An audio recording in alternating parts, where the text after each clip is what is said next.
কিছু নাই, গরম হতে হবে। বাঘ ঘুমিয়েছিল, জাগ্রত করে দিয়েছে।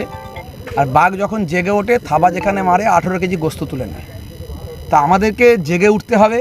এটা দীর্ঘমেয়াদী আন্দোলন। সেই হিসাবে গণতন্ত্রকে বাঁচিয়ে সংবিধানকে মান্যতা দিয়ে যেমন পাঞ্জাবের কৃষকেরা দেখিয়েছে, সেটা আমাদের জন্য একটা দৃষ্টান্ত। এবং কৃষক বিল পাস হওয়ার পরে উইথড্র করতে বাধ্য হয়েছে। এরকম অনেক বিল এসেছে যেগুলো উইথড্র করতে বাধ্য হয়েছে। এই বিলকেও উইথড্র করতে বাধ্য হবে যদি আমরা আন্দোলন চালিয়ে যাই, এবং শৃঙ্খলাবদ্ধ আন্দোলন চালাতে হবে।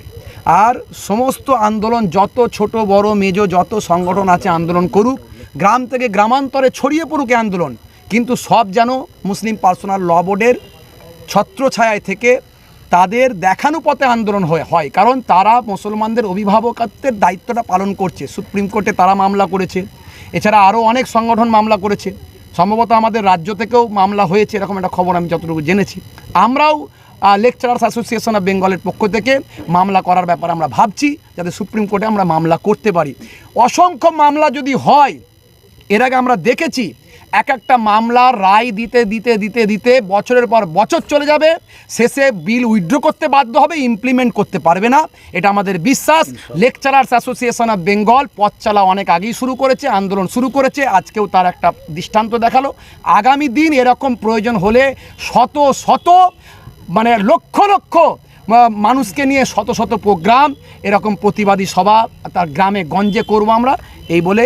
আর ওয়াকফ বিল প্রত্যাহার করতে হবে, মানুষকে জেগে থাকতে হবে। আর এটা শুধু, আমি আরেকটা কথা বলি, এটা শুধু মুসলমানদের লড়াই নয়। ওয়াকফের যে অধিকার, এটা সংবিধানের আমাদের রাইটস। এটা হলো সংবিধানের আর্টিকেলে দেওয়া আছে, 14 থেকে শুরু করে 25-26-এ দেওয়া আছে। সেই আর্টিকেলকে বাঁচানো মানে সংবিধানকে বাঁচানো। তাহলে এই লড়াইটা সংবিধানের লড়াই, সংবিধান বাঁচানোর লড়াই। সংবিধান বাঁচানোর লড়াই শুধু মুসলমানদের নয়। আজকে অনেকেই বুঝতে পারছেন না, আমার আগামী দিন অমুসলিম হিন্দু ভাইরা বুঝতে পারবেন যে তাদের দেবত্ব সম্পত্তি হাজার হাজার একর বিঘে, সেটা হয়তো কোনো দিন তারা নিয়ে নিতে পারে। নিয়ে আজকে দেখুন আম্বানিকে যেখানে বিল্ডিংটা আছে বোম্বাইতে, বিল্ডিংটা 27 তলা বিল্ডিং, ওই 4 লক্ষ একর জমির ওপর যে বিল্ডিংটা আছে, সম্ভবত কত যেন একর এরকম একটা, তো যাই হোক, আমার মানে 20 কোটি টাকাতে মাত্র কিনেছিল ওয়াকফের কাছ থেকে। তাহলে এই রকম তাদেরকে দিয়ে দেবে ওয়াকফের সম্পত্তি। আগামী দিন আদিবাসীদের জল জঙ্গলের অধিকার কেড়ে নেবে।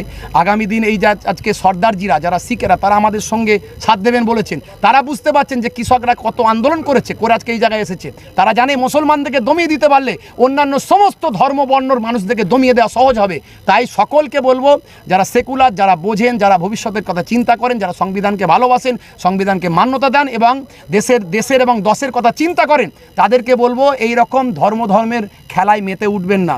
ধর্মের লড়াই হিন্দু মুসলমানের নাই, ছিল না। এটা রাজনীতির ব্যাপার। রাজনীতির অঙ্কে ধর্ম চলে এসেছে। এই জিহাদ নিয়ে মানুষকে উস্কানো হচ্ছে, তারপরে এই যে কাফের নিয়ে উস্কানো হচ্ছে। এই শব্দগুলো, এগুলো একটা আরবি শব্দ, এগুলোর ব্যাখ্যা আছে, মানে আছে। এগুলোর মানে কাউকে গালাগালি নয়, কাউকে মারপিট নয়। এগুলো গুগল সার্চ করলে পাবেন। তাহলে এই সব কথাবার্তা বলে, কোরআনের আয়াত বলে, এটা বলে ওটা বলে হিন্দু মুসলমানদের মধ্যে বিভাজন তৈরি করছে এক শ্রেণীর রাজনীতির কারবারিরা, তাদের চেয়ারের জন্য, গদির জন্য, লড়াইয়ের জন্য। তো বর্তমানে আমাদের রাজ্য সরকার, তারা যেভাবে আমাদের পাশে থাকছেন, যেভাবে অন্যান্য রাজ্যের সরকারেরা যেভাবে পাশে থেকেছেন, সুপ্রিম কোর্টে লড়াই করেছেন, এবং যারা আজকে লোকসভায় যে সমস্ত এমপিরা যারা লড়াই করেছে, তাদের সকলকে আমরা আমাদের পক্ষ থেকে, লেকচারার্স অ্যাসোসিয়েশন অফ বেঙ্গলের পক্ষ থেকে সাধুবাদ জানাই। 26-এর ব্রিগেড সমাবেশে একটাও প্রাপ্তবয়স্ক মুসলিম বাড়িতে থাকবে না। ওই দিন সব ব্রিগেডের মাঠে যাবে।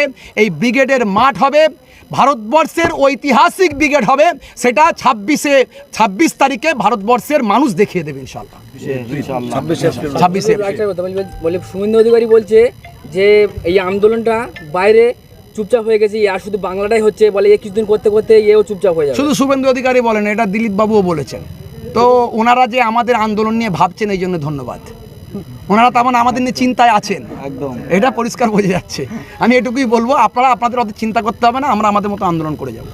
বিজেপির কিছু নেতারা বলছে যে পশ্চিমবাংলায় মুসলিমদের কোনো চিন্তা নেই, ওয়াকফ সম্পত্তি যেটা আছে সেটা একমাত্র শুধু মুসলিমদের, গরিব মানুষের উপকার হবে, সেই বিষয়ে কি বলে? ওরা অনেক রকমভাবে আমাদেরকে টোপ খাওয়ানোর চেষ্টা করছে। আমাদের টোপ খাইয়ে কোনো লাভ হবে না। ওদের ইতিহাস যদি আমরা দেখি তাহলে দেখব আমাদের পক্ষে একটা কাজও ওরা করেনি, বরং সবটাই বিপক্ষে।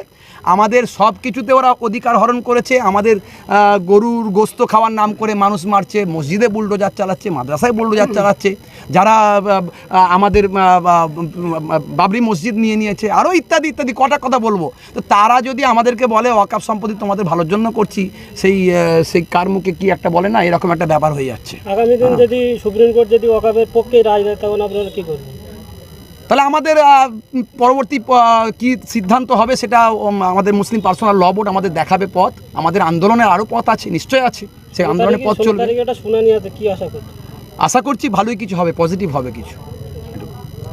একটু ঘুরে